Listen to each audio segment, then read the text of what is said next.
Alright, maayong buntag mga suking tigpaminaw dinhi sa DYSR 95.1 FM Dumaguete. Kami na usab ang inyong mga higala sa kahanginan ug mao kini ang Cornerstone Believers Radio Program. Ako si Pastor Michelle, kauban nato karon sa Evangelist Arvin, Evangelist Maven. Of course, sa kanunay sa matag kadlawon madungog nato diha sa kahanginan si Dr. Faulkner Faith Mascardo aron sa paghatag sa espirituhanong pagkaon niining sayo sa kabuntagon. Once again, mayong buntag sa tanan. Good morning sa tanan. We'd like to invite everybody to follow our YouTube channel. That's Music Generation Official.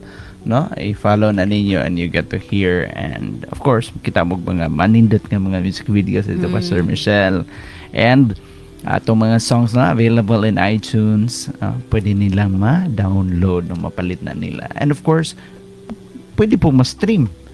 Spotify, Apple Music, YouTube Music, depende ni mo sa imong gigamit nga streaming platform or device imong gigamit, pwede kay na, no? And kung ande ayaw mo kalimot to follow our Facebook channels. We have Facebook pages na Pastor Michelle, no? Or channel. Facebook pages. We have Music Generation. We also have Sips of Scriptures, Napatay Unworldly Thoughts, and CB Church Connect. And atong i-greet Pastor Michelle atong mga kuyog karon. Sige, atong mga kuyog karon diri sa atong pikas nga live, no, sa DYSR FM Dumaguete. Naa si Pastor Lira Seriales, napod si Pastor Lito Alferez og si Chief Jen. Yes, good morning. Dere, no, akong i-greet si naa si Chief Arlene, no, Manase, good morning. Ay, mo na nag-greet. Esther Flor napod, and si Pastor Demiel. Nakikita taon siya, pero sige lang, ato ni pangitag pamaagi. Pastor Demiel, mayong buntag. Iba na kayo masulti, iba na. Yeah, shalom pod ni Ate Lou Marie, mayong buntag niyong tanan. Excited mi nga mopaambit na pod sa pulong sa atong Ginoo karong kapuntagon. Ating ko lang na nalimtan no i-greet. Doon na ba tayo mga listeners si Banarar sa kuhan? Sa Kanlaon? Siguro, puro wala pa na ako na confirm Pastor Faulkner. Ato niya nang nasa direction. Subaybay ito ka na buntag. Apilo na ito sa lag-great. Layo po ng napita. Namatay outreach ito iba na masig na ay maganahan diri nga na yung mga kailad diri ba, or na yung mga namati diri nga na yung mga parenti o mga friends nga taga-Kanlaon, invite sila iba na sa schedule niyo sa outreach dito, i-invite sila. Sige.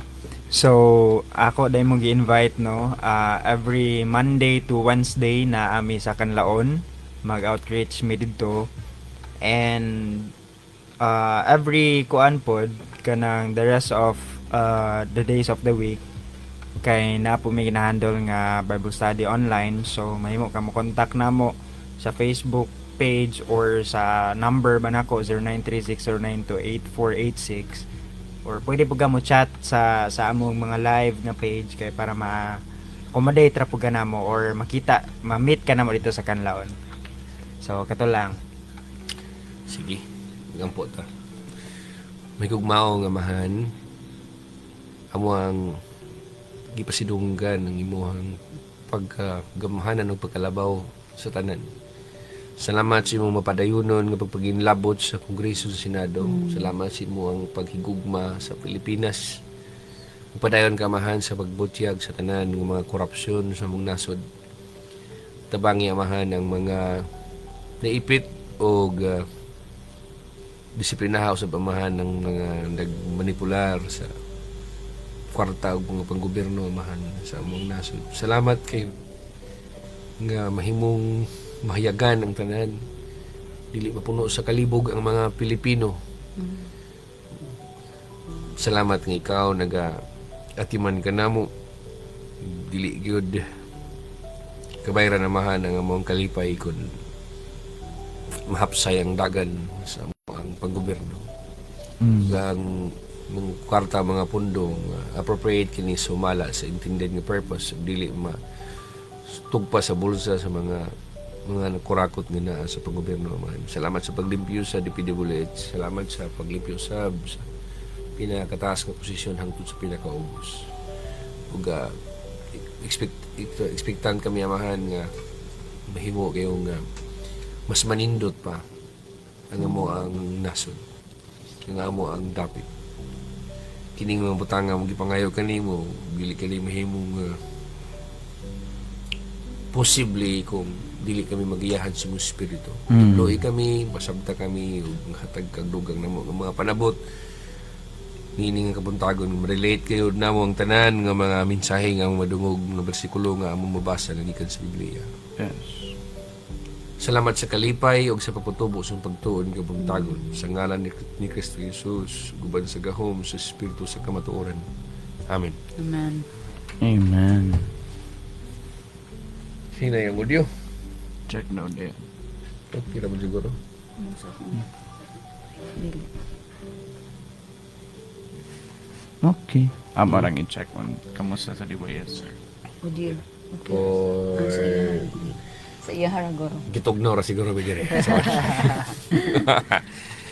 Okay, ni kabuntagon mga higala ato ang pagbasahon ang Exodus chapter 7 from verse 6 to verse 13. Balik ko basa Evangelist Mal. Verse 6. So Moses and Aaron did just as the Lord had commanded them. Moses was 80 years old, and Aaron was 83 when they made their demands to Pharaoh. Then the Lord said to Moses and Aaron, Pharaoh will demand, "Show me a miracle." When he does this, say to Aaron, "Take your staff and throw it down into the front of Pharaoh, and it will become a serpent." So Moses and Aaron went to Pharaoh and did what the Lord had commanded them. Aaron threw down his staff before Pharaoh and his officials, and it became a serpent. Then Pharaoh called in his own wise men and sorcerers, and these Egyptian magicians did the same thing with their magic. They threw down their staff, which also became serpents, but then Aaron's staff swallowed up their staffs. Pharaoh's heart, however, remained hard. He still refused to listen, just as the Lord had predicted. Pastor Michelle, pagkakubasa sa Cebuano. Sa Cebuano nag-ingon diri mga higala sa size, gituman ni Moses og ni Aaron ang gisugo sa Ginoo kanila. Si Moses nagpanuigon nag 80 og si Aaron 83 sa dihang nakigsulti sila sa hari sa Ehipto. Ang Ginoo miingon kang Moses ug kang Aaron, kung ang hari sa Ehipto moingon kaninyo, pamatud-in ninyo ang inyong kaugalingon, pinaagig milagro. Ingna si Aaron, iitsa ang imong sungkod sa atubangan sa hari ug mahimo kining bitin. Unya miadto sa hari si Moses ug si Aaron ug gituman nila ang gisugo sa Ginoo. Giitsa ni Aaron ang iyang sungkod sa atubangan sa hari ug sa iyang mga opisyal ug nahimo kining bitin. Unya gipatawag sa hari ang iyang mga tawong maalamon ug ang mga salamangkero ug pinaagi sa ilang mga salamangka gihimo usab nila ang gihimo ni Aaron. Giitsa nila sa yuta ang ilang mga sungkod ug nahimo usab kining mga bitin. Apan ang ilang mga sungkod gitukob sa sungkod ni Aaron. Apan nagmagahi gihapon ang hari ug wala gayod na mati kang Moses ug kang Aaron sumala sa gisulti sa Ginoo. Mo kadto ang pulong sa Dios. Kung nararon sa may imong initial ni mo nga mas kulti sa ito ang versikulo ng kibasa. Kuan sa akong nakita diri no, sa perspective ingon nga usa ka Filipino. Makaingon ka og grabe itsa ning tungkod niya mahimo ning bitin, pero I believe since si Moses is gikan mo sa Egypt, siguro na asay idea na siya sa nga inani nga possible ni siya sa mga salamangka ana dito, pero maka-amaze lang gihapon kay ang mga pamaagi sa Dios sometimes mura bitaw og dili ta kasabot or dili na unexpected bitaw or dili bitaw nato masabtan dayon or makita bitaw dayon og nganong inani ning gisugo sa Ginoo. Pero ang pinaka-highlight yun nga akong nasabtan sa gibasa ganina is naay mga sugo ang Dios nga murag dili ta kasabot, pero sa diyang atong tumanon masabtan nato nga ang Dios na di sa mga pinasay nga mga pamaagi. Okay. Atong topic ron, Ibn Arar. Sigutan ron. The power behind the sign. Ang gahom nga nagpalikod sa timailhan. So particularly, atong sigutan dre ang message sa Dios sa songkod ni Moses. God's message in Moses' staff. There is power behind the sign. Sa tanan ng mga ikipang isutan mo ibanarar mo ka nga brag strange kay para sa mga Pilipino makitag sungkod nga mahimong halas. Actually kay gahom ng tanan bisan ang mga gahom sa mga magikiro, mga salamangkero sa panahon ng paraon. Ito na ba gahom ana, pero katong gahom lang dili ato gikan sa disilahan. So, ang yawa man good, suhid-suhiran na siya sa tanan. Suhid-suhiran. Mao. Example, ang Dios, ganahan yung music. Ang yawa po, naghimu-himu po siya music po. Ayan. Suhid-suhiran man na siya. Mag-radio ministry ta. Na po yung radio ministry ng yawa. Yeah. Muna kung ang tao, dili magpagamit siyang mga abilidad, talento, siyang mga skill sa Dios nun nga katuyuan. Ang yawa, may magamit, alang po. Na may mga tao yun, nga gipialan sa Dios ug laing mga abilidad pero dili mo pagamit pa naitingog Antonos why not magsigkanta may mo kanta pero tuwa sa mga bar to sa mga inuman dili sa simbahan mao na nga di malipay ang Dios kani ay nalag katingala ibon arar nga kay mo matagmurag magic upuning ka Moses pero ang nagpalikod sa tanan ng mga posibilidad sa kalibutan no bisa pa sa espirituhan nun ang Dios depende sa katuyuan depende sa katuyuan ngano kung di kabalo ang Dios nga siya may source sa tanang gahom Correct. Amen. okay so balik ko na ako ang atong title ron The Power Behind the Sign ang gahom nga nagpalikod sa mga timailhan. So, doon ay minsahe ang Diyos niya ng sungkod ni Moses. Doon ay minsahe ang Diyos niya. Sa versikulo nga itong ipangbasa, gikan sa verse 6 hangtod sa verse 13, ato ang makita ang transition nga moment na si Moses o si Aaron step into God's commission but human fear and Pharaoh's stubborn heart collide. Nagbangga man kay naghadlok pa ang kuan si Moses naghadlok pa siya na napay gahi kasing pa yun nag-abot sila and napoy nakita din mo na nga diinin sa saksyon mo ginang ginawa to sa iyang pagtawag niya nga doon ay miracle sa Nile nga kung kuhaon yung tutubig ibubo sa yuta mahimo tong dugo. So katong mismo, it begins not with grand force, but with a clear signal na ang Diyos, ang iyang gahom, declared through a simple staff that becomes a conduit of judgment and mercy.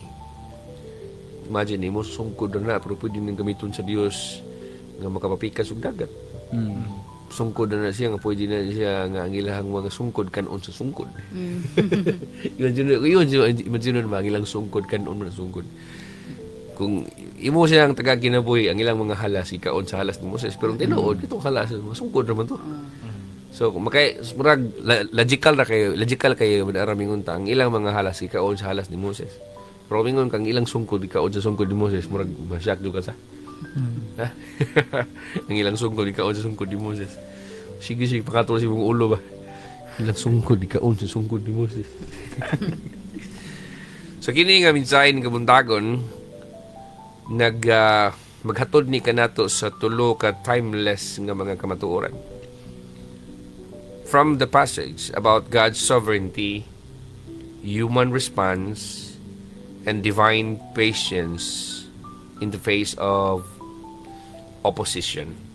Kita na to din ni ang sovereignty sa Dios, ang response sa tao ug ang Dios nung pasensya bisan taliwala sa pagsupak. So aduna tay mga tulo ka bahin sa itong mensahe nga mutabang nato sa paghatod sa kamatuoran. Number 1, God equips His servants for the mission. Ang Diyos mismo maoy mo sangkap sa iyang mga ibang sugo alang sa mission. Kitsa mo sangkap, Pastor Michelle? Ang Diyos, private. Ang Diyos. Kung sugo ka sa Diyos, maproblema ka. Maproblema ka asa kag mga gamit, asa kag gahom. Nga Diyos mo kayong sugo ni mo. Tanawra ko ng mga tao, iba na arar, nga wala sugo sa Ginoo, iba na arar. Wala sugo sa Diyos nga mahimong pastor, wa sugo sa Dios nga mahimong mga minister. Si yung Ginoo, ianuhin ko, tagay ko gahom, Lord, na may Ginoo gisugo ba dito ka? Tanan na ba ng mga tao iba na aral sa panahon ni Moses, tagaag sungkod sa Dios o tagaag gahom nga mong ilang sungkod mahimong bitin. Tanan ba di ay? Dili. Si Aaron tagaan sa Dios wala. Ha? Si Aaron gitagaan mo to siya gahom sa Dios nga ang sungkod ni Aaron nasa magulang si Aaron o si Moses? Aaron. Si Aaron. So, ang edad ni Moses, 80, kang Aaron, 83. Nganong sungkod naman ni Moses ang mahimong bitin, kang Aaron, wala gito labot lagi. Unsa may sabot naman na Ibn Arar. Kana sa primary kinanglan pa ko sabot. Ngano. Kani, maghatag ni idea ni mo. Ako, dahan ko makitaan nga mga preachers kunuhay ba? Mga preachers kunuhay sa online. Bisag wala, suguwa sa Ginoo, mahimong pastor. Mo ang problema sa Ginoo, anuhin ko. Na 20 na katuig, 30 katuig, sig pumastor, ang ampo, Lord, dihugi ko Ginoo, tagay ko si imong gahom. Wala ba sugwa sa Ginoo? So kung wala sugwa sa Ginoo magpastor, dili obligado ang Diyos mo sangkap niyang tawhana sa gahom. Na iyang kinahanglan para sa misyon. Amen. Sa akong giingon Pastor Michelle nga, si Moses, ang iyang sungkod, gihimo, pwede, dunay gahom, nga may mo ni siyang bitin. Kaya ang Diyos may kasugo niya para sa misyon. Yan natawan ni Aaron, nga sugo sa Diyos. Ningon ni yung Ginoo nga, okay Aaron, tungkol kay so kang Moses, imo pong sungkod ato po na pilon. Wala. Kang Moses naman. Sa giingon dito, itong gibasa na nga, kituman ni Moises o ni Aaron ang isugo sa Ginoo kanila. Pero sa showdown, sa demonstration sa power, ang sungkod lang ni Moses mo inihimong bitin. O asa man ka nga Aaron? Gapil-apil siya. Tungod ba kay ang igsuon mo alagad si Ginoo, propeta o pastor, automatic na puga? Lain-lain mo tagtago sa Ginoo. Lain-lain tagsugo. Kung unsa sugo sa Ginoo nimo, didto obligado ang Dios mo sangkap nimo. Samar ko na panalitan kung sugoon ka na kung sa kasakong bugas ibang araw paliton ka sa tiyanggi. Ikaw dahil mong problema kwarta asa ka dapit ay kwarta ka kung may kasugo nimo. Dili po ka ang problema kasakyan ka kung nanugo. So, ang imuhang taga ang problema katong nanugo. Muna yung pinakasimple kay mamagi gala kung kanang kamutumas kamuto sa Dios. Ayog love na yung ulo kay igo ro magagsugo. Amen. Ha? Wala ang gingon ako yung point number 1, God equips the servant or His servants for the mission. Iyahaman ng sugo, ikaw ra magagisugo. So, kung nagkinahanglan gahom para magpamatuod ni kag sugo sa Dios, dili na problema nimo. Usa ka butang na siya nga ako na siyang gitreasure sa akong kasing-kasing ibanarar. Nga kumingon ang Ginoo nimo, kumingon ang Ginoo rather nako. Ayuhan ang tawhan na. Di ko busig problema asa og gahom sa pag-ayog sakit. Kaya ang Diyos may nagsugo na ko, di mantor ko dito, biyong ko nga, ikaw maliingon, ayun. Muna sa panahon ni Jesus, yung gisugo yung mga disciples, go into the Gentile ng mga places, o ato sa mga villages, yun siya, heal the sick, raise the dead, cleanse the lepers. Huwag yun na problema ang mga disciples sa ito, usaw nila pag-raise the dead, usaw pag-bush mga patay. Nga una sa tanan, wapot sila gahom. Pero gisugo mo sa Diyos, nga mabuhay, buhay o na mga patay, di nakabuhay sila. Unsa may sulti na even ma'am. Dire na to makita no nga ang tawo nga tinuod yung gisugo sa Dios, maguban gyud pud ang gahom sa Dios pa sa tanan niya nga mga lihok. And one thing that we should make sure only is kanig yung ang Dios yung nagsugo ka na to. Makasusubo lang karong panahon na Dr. Faulkner no tinuod nga na mga alagad sa Dios nga gipanggamit yun sa Dios, adunay mga demonstration of God's power, mo panooy, no? Mo panooy i-accuse sa kadaghanan nga kaning kulto, mo i-accuse nila nga dautan or sa yawa gikan, pero no, it's not that, no? Usa nga atong sabton gyud kung tinuod gyud kang gisugo sa Dios, ang pagdagayday sa gahom sa Dios sa imuhang mga ministry or pagkinabuhi, apil na gyud na siya, normal na siya. Imagine mo nga ikaw sa tong panahon ron, Pastor Michelle, mag-post ka online, i-itsa nimo ng imong sungkod nimo, mahimo na sa bitin. Ingnon jud mga tao kulto ka. Ano ba di kung kung saan na ito, kung saan mo nang bayanan na, naghimo mo na sa bitin, gikan sungkod. Pero kung wala pa yung versikulo, ingnon jud ka kulto. Pero kung naa maka, yung mga tao, okay. Di po na mga apology, sorry, wala, baga na lang mga naong. Wala, hilobar na sila. So muna yung mga tao, muna yung mga tao, dali na kayo pag-accuse mga tao. Tinon, very. So, ako sa akong ministry, kapila na ko ka dungog nga ino ko kulto. Kita pa nag-ayog mga masikiton, kita pa nag-ayog witter, nag-ayog cancer, nag-ayog mga thyroid nga mga problems, uban pa mga sakit. Hindi ko man mag-ayo. Hindi ko kulto man na siya. Katunong mga pastor nila nga bisan nila hubak di kaayo, dili kulto. Higala ako ang sultihan. Ang gahom sa Dios muuban na siya sa iyang mga sinugo. Amen. Ngano mo kang suguon kasi Ginoo nga dili man ni katabangan niya.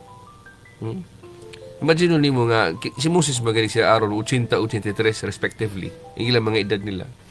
And despite their ages, ang Diyos gamit nila. Kung wala may edad si Moses 80, di siya kahimog bitin. Hindi ka sasungkod. So, God prepared them with specific instruction and sign. Dili lang ka instruction lang. Apil po ng timailhan nga ikaw, isuko. Usa mong gunas question sa mga tao, unsa ito pag-prove nga si Pastor Faulkner sinugo sa Dios. Unsa ito pag-prove nga si Moses sinugo sa Dios. Unsa man imo pag-prove ni Pastor Mr. Miyon ka. Ako gisugo ra ko Ginoo. I-prove ko na. Basta kay gisugo ko wala ra ka. Na dyan is a sign. So, ang key idea din mga igala, mao nga, when God calls, He equips. And the ordinary becomes extraordinary through divine empowerment. Muna imong lantawon, kinsa ra ko na si Moses, tigbantera na sa mga karnero, apan tungod kay ang Diyos sugo niya, as an ordinary man, he became an extraordinary man through divine empowerment. So, kita nimo diya ang preparation sa Dios para ni Moses is deliberate. He commands Moses and Aaron to perform acts that demonstrate God's authority, not their authority. So, dili ang authority sa tao, apan ang authority sa Dios. Nay, muna usay, iban ma'am ni Miingon, hilas ng tawhana. Kunkuan, marpukinsa, ay, ayaw ing na ang tawhana, ing nang Ginoo kanong imong gamit ng tawhana. Kay, si Moses, magkaimo mo siya gugalingon, di ko Ginoo, reluctant ka ni siya, dili ka ni siya, kikabalo siya nga, kinsaragod siya. Yan siya, man, gamit mo si Ginoo. Sama ra po na nato karon kung gamiton ka sa Ginoo, sugong ka sa Ginoo. Dili la ko Lord, dili la ko Lord, si kuan ra Lord, dili la ko. Sama po na nako, kung Ginoo dili ko pastor Lord, dili la ko Ginoo magwali, dili la ko badlong sa mga tao, dili la ko mastorya Lord, dili la ko manghiling. Yan sa taman ko pinaw ka sa Ginoo, na di kay mahimo. Tagbaw kag likay-likay. So inana na. So una man gili gamito ng mga alagad sa Ginoong authority, kanang authority dili nagikan sa tao, dili nagikan sila kagalingon ko, dili gikan sa Dios. Question, unsa ang pagkabalo nimo nga kanang otoridad nila gikan sa Dios o dili sa tao? Musunod lagi ang mga signs and wonders na yung mga timailhan. May balaan mo ng mga pastorato yung na sila kay bisag hubak din na kaayo. O bisag hubak din na kaayo. In Jesus name, hubak, hawa. Nihawa mo itong hubak, pero nibalin po niya. Duwa na sila. Ay.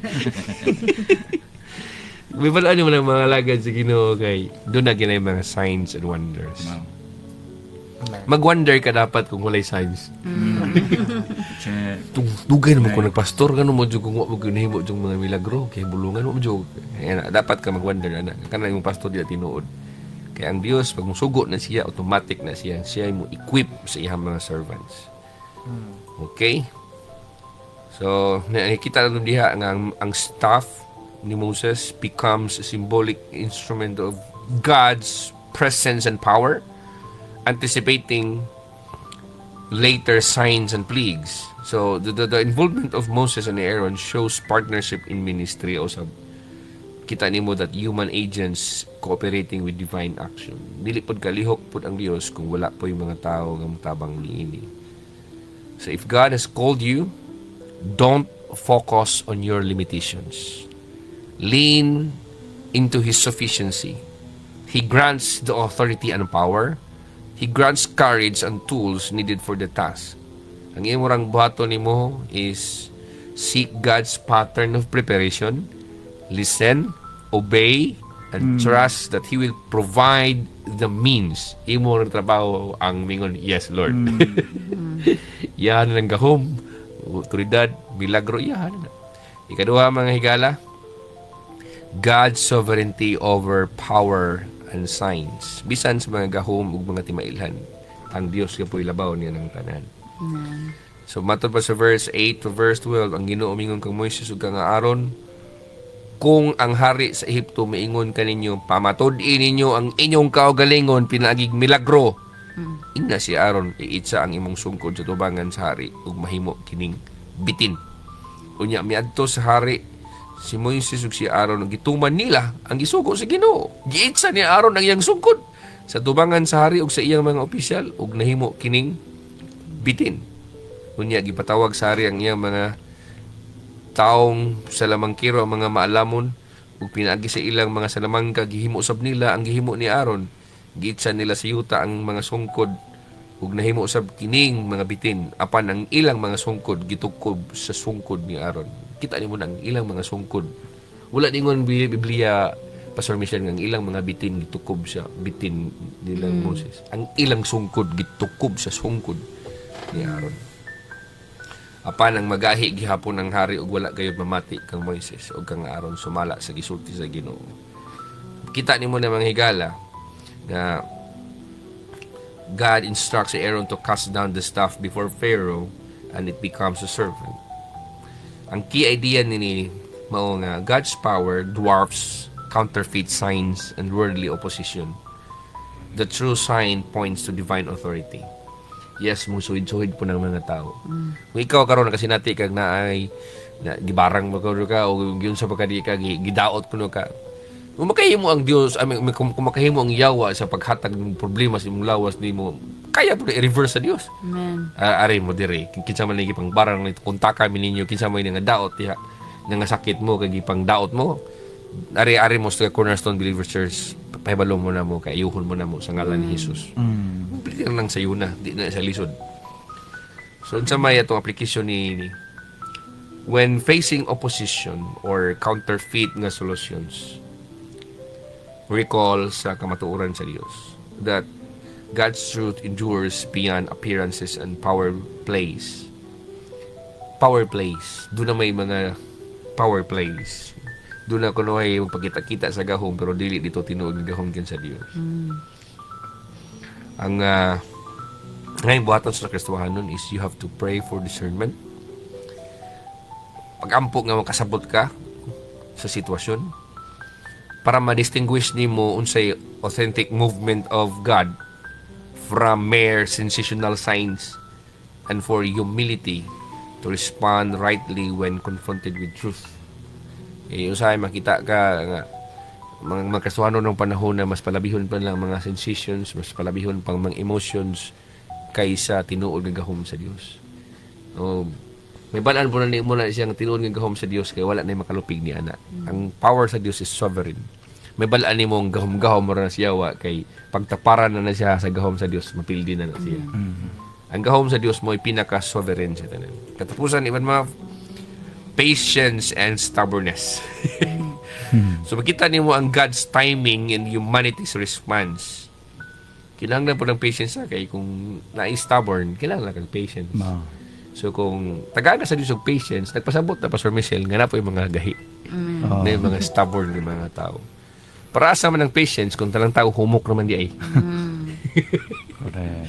So kinahanglan na nimo Gingon sa verse 13, gingon sa verse 13 nga giitsa nila sa yuta ang ilang mga sungkod ug nahimo usab kini mga bitin apan ang ilang mga sungkod gitukob sa sungkod ni Aaron apan ang magahi gihapon ng hari ug wala gayud mamati kang Moises ug kang Aaron sumala sa gisulti sa Ginoo.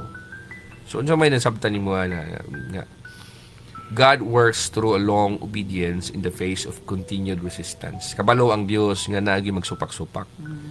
But it invites us to respond with faith rather than fear. Di man yun malikayan nga naamag yung magsupak-supak. Na mo yung magsupak-supak. Pero ay kabalaka sa unahan ang musupak, muhumok lagi na sila. Musalig ug mutuo na sila. Pasinsya ra gyud. Amen. Apil na siya sa timing sa Dios. Mga higala, mao lamang ka na itong minsan ni kabuntagon. Salamat sa pagkauban. God bless you.